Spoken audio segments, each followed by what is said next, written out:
നമസ്കാരം. അപ്പോൾ വളരെ ദിവസങ്ങൾക്ക് ശേഷം അഖിൽമാരാരുടെ ഒരു വീഡിയോയുമായിട്ടാണ് ഞാൻ എത്തിയിരിക്കുന്നത്.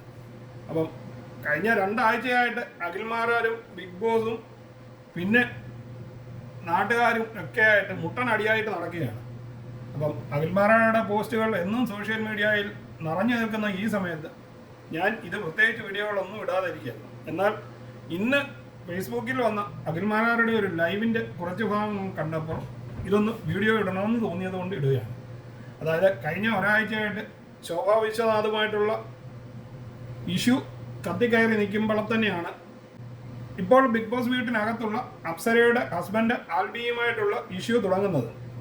അപ്പോൾ ശോഭാ വിശ്വനാഥ് പോക്സോ കേസ് അഖിൽമാരാർക്കെതിരെ കൊടുത്തിട്ടുണ്ടെന്നും അതിനുവേണ്ടി കഴിഞ്ഞ ദിവസം തിരുവനന്തപുരത്ത് പോയി പോലീസ് സ്റ്റേഷനിൽ സംസാരിച്ച കാര്യമാണ് അഖിൽമാരാർ ലൈവിൽ പറഞ്ഞു തുടങ്ങിയത്. എന്നാൽ അതിനുശേഷം താൻ കഴിഞ്ഞ ദിവസം ആൽബിയെ തെറി വിളിച്ചുകൊണ്ടിട്ട വീഡിയോയ്ക്ക് മറ്റൊരു മറുപടിയുമായിട്ടാണ് അതിനുള്ള കാരണവും ശാന്തനായിരുന്ന് വിവരിക്കുന്നതാണ് ഈ വീഡിയോ. ഇതിൽ അഖിൽമാരാർ വ്യക്തമായിട്ട് പറയുന്നുണ്ട് താൻ പ്രത്യേകിച്ച് അങ്ങേരോടൊന്നും പറഞ്ഞിട്ടില്ലെന്നും അങ്ങേര് ഈ ഇഷ്യൂ ഏറ്റെടുത്ത് തന്നെയും തൻ്റെ വൈഫിനെയും കുട്ടികളെയും അമ്മയെയും വരെ ചീത്ത പറഞ്ഞത് കൊണ്ടാണ് താൻ അങ്ങനെയൊക്കെ ചെയ്തത് എന്നും. അപ്പോൾ ആ വീഡിയോയുടെ കുറച്ച് ഭാഗം നമുക്കൊന്ന് കണ്ടു നോക്കാം. അപ്പോൾ എന്തായാലും ഇന്നലത്തെ ദിവസമായിരുന്നു നമ്മുടെ ശോഭ എനിക്കെതിരെ കൊടുത്ത പരാതിയുമായി ബന്ധപ്പെട്ട് പോലീസ് സ്റ്റേഷനിലേക്ക് പോകേണ്ടി വന്നതും അതിനെ തുടർന്ന് അവിടെ പോയി മൊഴി കൊടുത്തു.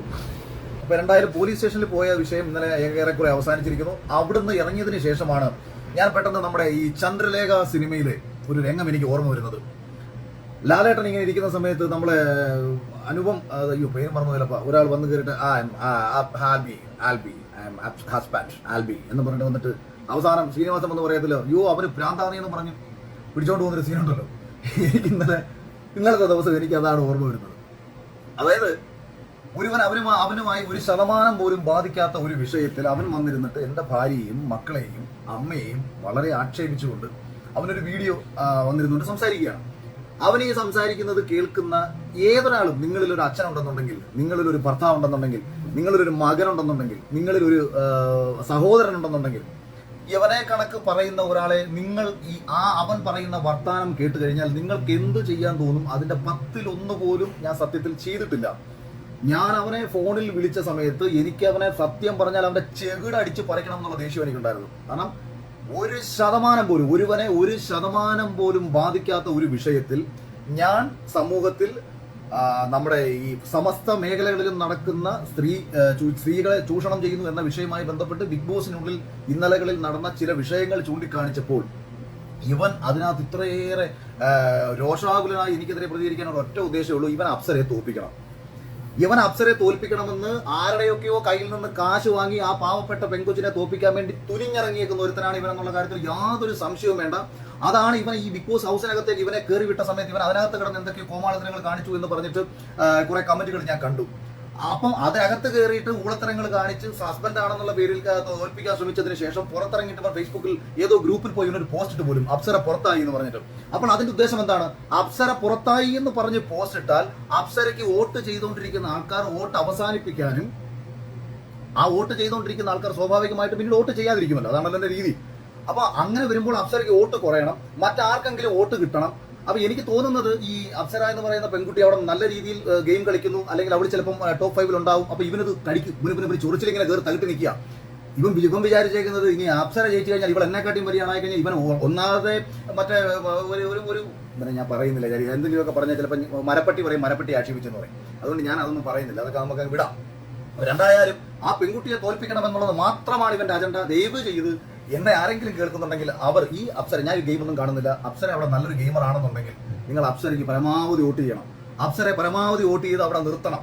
കാരണം ഈ പെൺകുട്ടിയെ ഏത് രീതിയിലും മോശമാക്കി ചിത്രീകരിച്ച് ഈ അപ്സരയൊക്കെ എനിക്കൊന്ന് സീരിയൽ ആർട്ടിസ്റ്റ് ആണെന്ന നിലയിൽ ഓഡിഷന് പോലും അറ്റൻഡ് ചെയ്യാതെ ബിഗ് ബോസിലേക്ക് പോയിട്ടുള്ളവരാണ്. ഓഡിഷനിൽ അറ്റൻഡ് ചെയ്ത് ബുദ്ധിമുട്ടുണ്ടായിട്ടുള്ള പെൺകുട്ടികളെ പറ്റി ഞാൻ പറയുമ്പോൾ ഈ അപ്സരയെ സമൂഹത്തിൽ മോശമാക്കി ചിത്രീകരിക്കണം. കാര്യം അപ്സര ഓൾറെഡി ഒരു ഡിവോഴ്സ്ഡ് ആയ ഒരു പെൺകുട്ടിയാണ്. അപ്പോൾ ഡിവോഴ്സ്ഡ് ആയതിന്റെ ചില കാരണങ്ങൾ അപ്സരയുടെ ഹസ്ബൻഡും മറ്റും പഴയ മുൻ ഹസ്ബൻഡൊക്കെ വന്ന് പറഞ്ഞിട്ടുണ്ട്. അപ്പോൾ ഇവൻ അതൊക്കെ വിശ്വസിച്ചിട്ട് ഈ സംശയം ഇങ്ങനെ തകട്ടി ഇനി നാളെ ഇവനെ ഉപേക്ഷിച്ച് പോയാലോ, അങ്ങനെ ഉപേക്ഷിച്ച് പോകുന്ന ഇവൾ ബിഗ് ബോസിൽ വിജയിക്കാൻ പാടില്ല, ബിഗ് ബോസിൽ മാക്സിമം നിന്ന് ഇവൾ കപ്പടിക്കുക വല്ലതും ചെയ്തു കഴിഞ്ഞാൽ അതിനുശേഷം ഇവൾ എന്നെ കളഞ്ഞിട്ട് അടുത്ത ആളുടെ കൂടെ പോകുമോ എന്നുള്ള ഇവന്റെ ഉള്ളിൽ കിടക്കുന്ന ഒരു ഭയം കാരണം ഈ പെൺകുട്ടിയെ ഏത് വിധേനയും തകർക്കുക എന്ന ഉദ്ദേശത്തോട് കൂടിയിട്ട് ഇവൻ വന്നിരുന്നിട്ട് ഈ രീതി സംസാരിക്കുകയാണ്. അല്ലെന്നുണ്ടെങ്കിൽ ഇവനെ 1% പോലും ഇവനെ ബാധിക്കുന്ന വിഷയമേ ആയിരുന്നില്ല. സ്നേഹം കൊണ്ടാണെന്ന് വിചാരിക്കരുത്, അത് വിട്ടേക്കും. അപ്പൊ അവനെതിരെ പറയാനുള്ളത് പിന്നെ അവൻ എനിക്കെതിരെ എൻ്റെ ഭാര്യയ്ക്കും മക്കൾക്കും അമ്മയ്ക്കുമെതിരെ പറഞ്ഞ വിഷയത്തിൽ 100% അവനെ തൂക്കിയെടുത്ത് അകത്തിടാനുള്ള എല്ലാ വകുപ്പുകളും ഉണ്ട് എന്നുള്ളത് ഇന്നലത്തെ സൈബർ പോലീസ് സ്റ്റേഷനിൽ പോയി അവർ പറഞ്ഞ കാര്യങ്ങളിൽ നിന്ന് തന്നെ എനിക്ക് വ്യക്തമാണ്.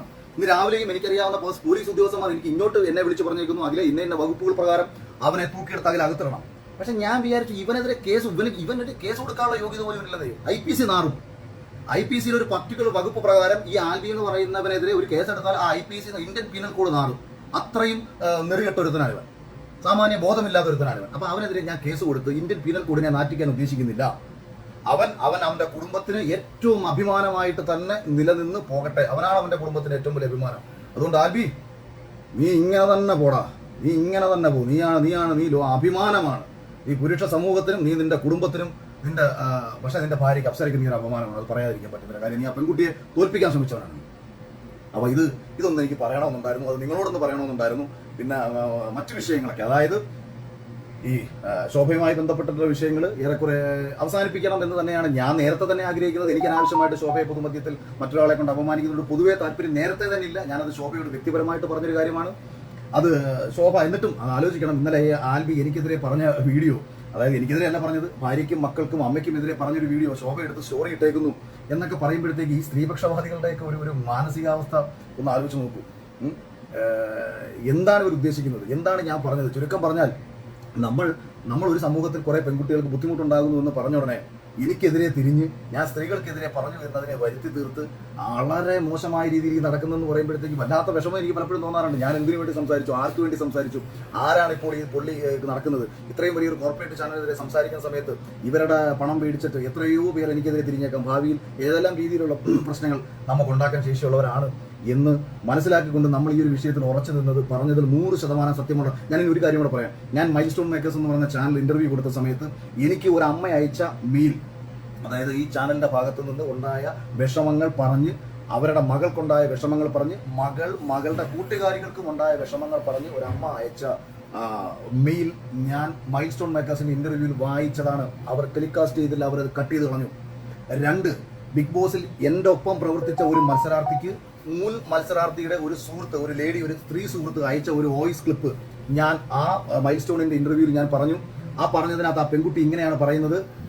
അതായത് എൻ്റെ ഒപ്പം മത്സരിച്ച ഒരു പെൺകുട്ടിയോട് മറ്റൊരു പെൺകുട്ടി അയച്ച മെസ്സേജാണ്: നിങ്ങൾക്ക് പ്രശ്നങ്ങൾ ഉണ്ടായിട്ടില്ലായിരിക്കാം, പക്ഷേ പ്രശ്നങ്ങൾ ഉണ്ടായിട്ടുള്ള ധാരാളം പേരുണ്ട്.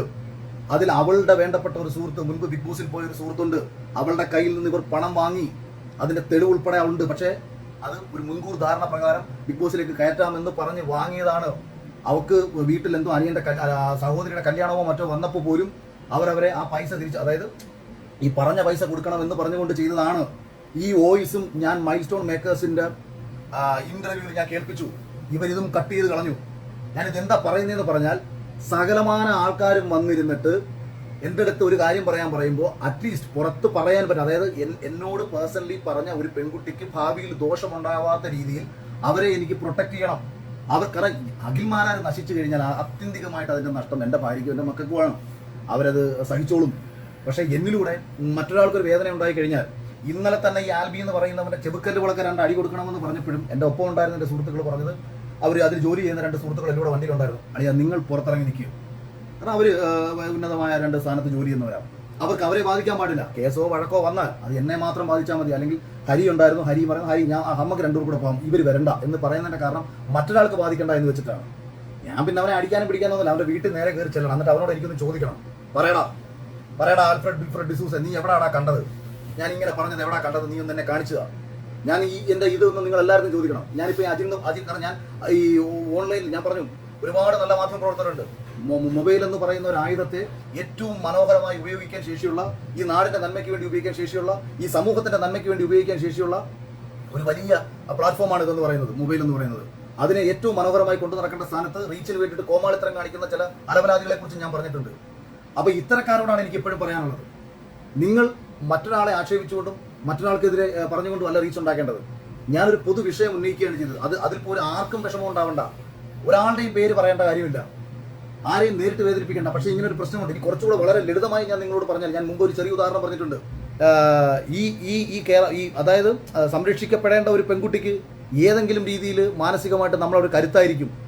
അല്ലെങ്കിൽ എൻ്റെ ഒപ്പം തന്നെ ശബ്ദിച്ച കേരളത്തിലെ ആത്മാഭിമാന ബോധമുള്ള, സാമൂഹിക ബോധമുള്ള, നീതിബോധമുള്ള നിരവധി യൂട്യൂബർമാർ, ശരിതെറ്റുകളെ മനസ്സിലാക്കി എന്നെ ഇന്നലകളിൽ ശക്തമായി വിമർശിച്ചിട്ടുള്ള അതേ സുഹൃത്തുക്കൾ, സോഷ്യൽ മീഡിയയിലെ നിരവധി ഇൻസ്റ്റഗ്രാം ഇൻഫ്ലുവൻസർമാരായിട്ടുള്ള വ്യക്തികൾ, ഇവരൊക്കെ തന്നെ ഈ ഒരു വിഷയത്തിൽ വന്നിട്ട് എന്നെ സപ്പോർട്ട് ചെയ്തത് എന്നോടുള്ള വ്യക്തിപരമായ സ്നേഹം കൊണ്ടല്ല, മറിച്ച് ഞാൻ ഉന്നയിച്ച വിഷയത്തിൻ്റെ ഗ്രാവിറ്റിയും ഞാൻ ഉന്നയിച്ച വിഷയത്തിൻ്റെ സത്യാവസ്ഥയും അവർക്ക് ബോധ്യപ്പെട്ടത് കൊണ്ടായിരുന്നു. അതുകൊണ്ട് തന്നെ നാളെയിൽ ഒരു അപകടം ഉണ്ടാകുന്നതിന് തൊട്ടുമുമ്പ് നമ്മൾ മുഴക്കുന്ന ഒരു സൈറനായിട്ട് മാത്രം നിങ്ങളിതിനെ കണ്ടാൽ മതി. ഇത് തിരിച്ചറിയാൻ ബോധമില്ലാതെ അനാവശ്യമായും ആവർത്തിച്ചും വിഷയത്തെ വഴിതിരിച്ചു വിട്ടും നമ്മൾക്കെതിരെ തിരിഞ്ഞ ഇത്തരക്കാരെ കൃത്യമായിട്ട് തിരിച്ചറിയണം. ആരെയും നിങ്ങൾ ആക്ഷേപിക്കേണ്ട, തിരിച്ചറിഞ്ഞ് മാത്രം വെച്ചിരുന്നാൽ മതി, ആരെയും ആക്ഷേപിക്കേണ്ട. ഇതിൽ പറഞ്ഞിരിക്കുന്നത് പോലെ അഖിൽമാരാര് തൻ്റെ എല്ലാ വാദങ്ങളും ഇവിടെ വ്യക്തമായിട്ട് പറയുന്നുണ്ട്. ഇന്നലെ തന്നെ ആൽബിയെ ശരിക്കും ചീത്ത വിളിച്ച് എയറിൽ കയറ്റിയ അഖിൽമാരാര് ഇന്ന് ബാക്കിയും കൂടെ ക്ലിയർ ചെയ്തിരിക്കുകയാണ്. അപ്പോൾ നിങ്ങൾക്കെല്ലാവർക്കും ഈ വീഡിയോ ഇഷ്ടപ്പെട്ട് കാണുമെന്ന് കരുതുന്നു. ഇഷ്ടപ്പെട്ടെങ്കിൽ ചാനൽ ലൈക്ക് ചെയ്യാനും സബ്സ്ക്രൈബ് ചെയ്യാനും മറക്കാതിരിക്കുക. വീണ്ടും അടുത്തൊരു വീഡിയോയിൽ കാണുന്നതുവരെ നിങ്ങൾക്കെല്ലാവർക്കും ഗുഡ് ബൈ.